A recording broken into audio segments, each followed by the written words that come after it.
All right, welcome back everybody. So the basis behind this is to use the Vaughn missions to procure a ship. So I wasn't aware of the Vaughn missions until this patch. I guess it's something that was there in the past. I don't know if it's always been there or if it's just relatively just brought back due to this patch. Anyways, I did rank that up because I was interested in trying out what I did today. It looks like other people are trying it as well, which is great. It just kind of shows that it works. So the point of this is with Vaughn, Vaughn is like a mercenary or someone that creates assassination missions. So unfortunately for NPCs, that means you have to kill NPCs that are, good, relatively good NPCs. So you have to become the bad guy essentially because you're doing assassinations. So it's good to check out guides on doing that. There's quite a few guides out there, so I didn't want to create a guide separate on that. However, once you do that, then you start to open up the ability with your rep as you get higher rep to actually do assassinations yourself on higher targets that involve bigger ships. So it's kind of like bounty hunting, but it actually ramps up very quickly. So I imagine, I don't think they'll patch this per se, but I think they'll end up changing this so that you can't do this so easily in the future. So what that'll look like, I don't know yet. But for now, it makes it easier for you to go ahead and steal ships. So that's what I did here. I've got my rep high enough. I went after the target I did find happened to be a Hammerhead, so that's what I went out with initially. I've seen a couple other ships. I've seen like Carracks. I've seen, obviously there's like C2s and M2s, stuff like that. So there's all kinds of ships you could potentially get. Unfortunately, they're going to be kind of random. The good thing I want to kind of note as a tip is that I knocked out the guy that was on this ship, so I didn't actually kill him. I think it knocks him out. I don't know. I mean, he either was dead or I knocked him out, but it did complete the mission once I knocked him out, oddly enough. And then I threw him out the ship. So I didn't necessarily kill him. I just didn't set him up for success once he went out to space. So obviously he's dead now, but I only got a crime stat of 1.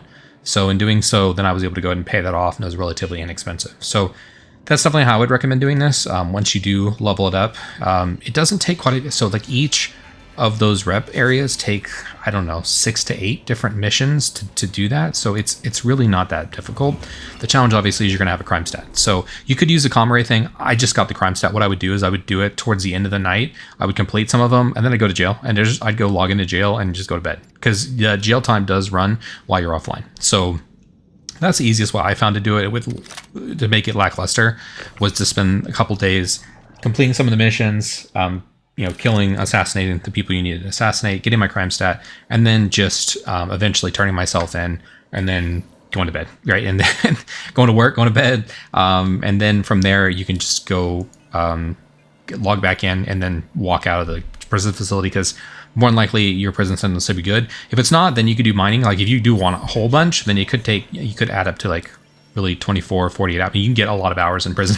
So if you want to, you could do mining in there. There's all kind. I don't go do a guide. I mean, I could do a guide eventually, but there's many ways you can go about actually getting out of prison. So anyways, but this is pretty fun. So I found bounty hunting to be the most fun. I'm going to probably I'm thinking about maybe trying the mercenary mission as well because you actually get more money from that based off the bounty hunting. I tried to sell at New Babbage, and like any other ship, once you do this, you can't do that. You can't sell it. So it's not worth the time to do that. So anyways, yeah, so here's some gameplay of it. So once you get the ship, the biggest challenge is trying to make sure you turn the turrets the correct way. I also want to clarify some of the stuff with the Vaughn pieces and some more tips, I guess, or at least what I found to be successful. When I said, 6 to 8 missions, that's per rep like segment. So before you level up to the next rep segment, essentially you're going to have to do 6 to 8 missions, more or less, at least for the higher ones. On the early ones, it does level up pretty quickly. But as you get in the higher range of the assassination, it's going to be higher and higher. I didn't try a lot of these knockouts, but if you're looking at the missions, you can look for Yella. Yella typically sent me to the asteroid field. They should tell you, I think it says something about the asteroid belt of Yella. So you can look for the missions and be a little choosy. You're looking for an or a like a task, right? So you're looking for these tasks when you're looking for these missions, and they're either going to be around, like I usually found them to be around ArcCorp, or I found them to be around Hurston, Crusader. Sorry. So that really ends up being the best way to kind of go about this. Actually, I think they're on Hurston or Crusader. At any rate, yeah, they kind of bounce back and forth between those two sections. Like I said, you could potentially take out the comrade if you want to. That's going to take quite a bit of time, and the juice may not be worth the squeeze. At least I didn't find that to be the case, so I just preferred to try to level this up while like in the evening, and then kill as many of do as many assassination as possible, and then from there, like I said, logging out and doing my time. If you want to try to do the comm raise, you could do that. Depends on what ships you have too. But ship piece, like if you're able to actually get on the ship and knock the guy out just like I did here, the ship part may actually not be that big a deal. You may actually just need to have a, like I had there, a tractor beam. So you would knock the guy out. I tried middle mouse button to like single knock him out. That's why it was kind of weird when I first walked up to the guy, but that didn't work. So you do have to kind of punch him to knock him out.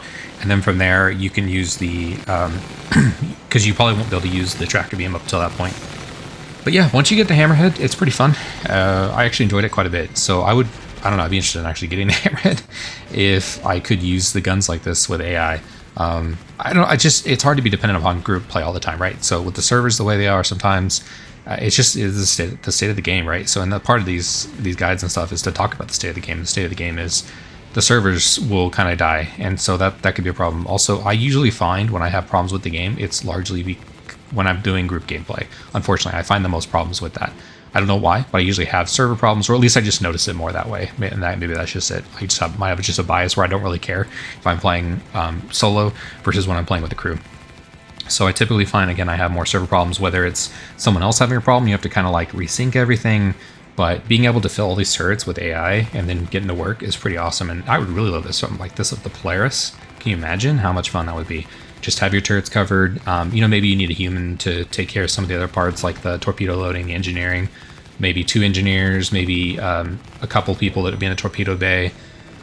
And then having yourself as captain and maybe 2 other people, and then the rest having AI would be awesome. I mean, that's asking for a lot of people. Again, when you have 100 count servers, it's really strange when you talk about needing a really big crew. So it's unfortunate. That's always been my case, or that's been my side on this, is with multi-crew. I have some thoughts on the China stuff as well that I was interested in maybe doing a video on. Maybe I'll do that later, but I kind of have, I think some of the China stuff could be pros and cons for the game as well, given the fact that, and I'm getting off topic here, but the idea that potentially having a Chinese audience that could pick up on something like this, could make a game that is copied of Star Citizen that could become pretty popular. It could be a solo game. A lot of people are like, oh, it would be only solo potentially, because copying all the tech, right, for the MMO part of it may not be doable, or at least not as easy, but copying the components to make it a solo game, I think, is probably pretty doable, because I'm actually interested in trying stuff like X4 and some of the other games that are out there right now, just to kind of pass the time as waiting for 324, and I think these kinds of games can do that. So can you imagine having a Star Citizen that's actually solo with a lot of the same type of ships and whatnot?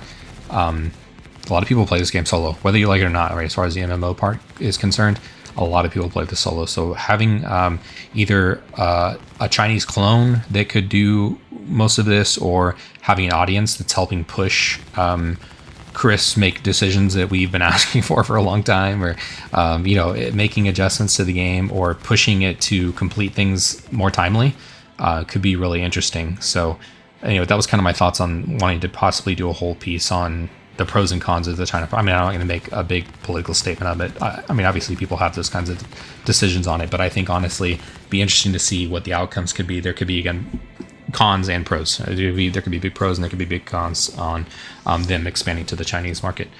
So back to the topic at hand here. Let me know if you want me to do kind of a video on that, because I have some thoughts. I just have to put them all together and potentially find some footage and evidence of what it is that I was discussing. As far as this is concerned, it's really just learning about how to turn your guns. You have one turret on the backside that doesn't get to do all the work, and one on the underside. But the one on the top's actually, there's one just in the back, not on the underside. Sorry, I misspoke. There is storage here as well, so if you want to bring a vehicle, you can store that in the back. But this, I mean, it definitely was fun. Like I said, I actually enjoyed the Hammerhead because of this more than I usually enjoy it. I mean, I do have the Hammerhead in game that I purchased from last patch, but this was definitely a pleasant surprise, and I enjoyed it quite a bit. So yeah, that's pretty much it. Give this a try if you want to. Again, the Vaughn missions, it's unfortunate you have to get crime stats to kind of do that, and I wish bounty hunting would allow you to not spend so much time on HRTs. A little less grindy would be more fun to even do HRT, because I enjoy doing the bounty huntings and then actually unloading the cargo. So like, I'm looking forward to the cargo changes. I do get that like dealing with a scrolly wheel and having to manage your cargo can be a little frustrating. But yeah, this was pretty fun, and I appreciate you guys checking out the video. And appreciate those who are taking the time to like and subscribe. You do see some kind of desync and stuff going on here as well. But yeah, I appreciate you all taking the time to watch the video. Catch y'all next time. Peace.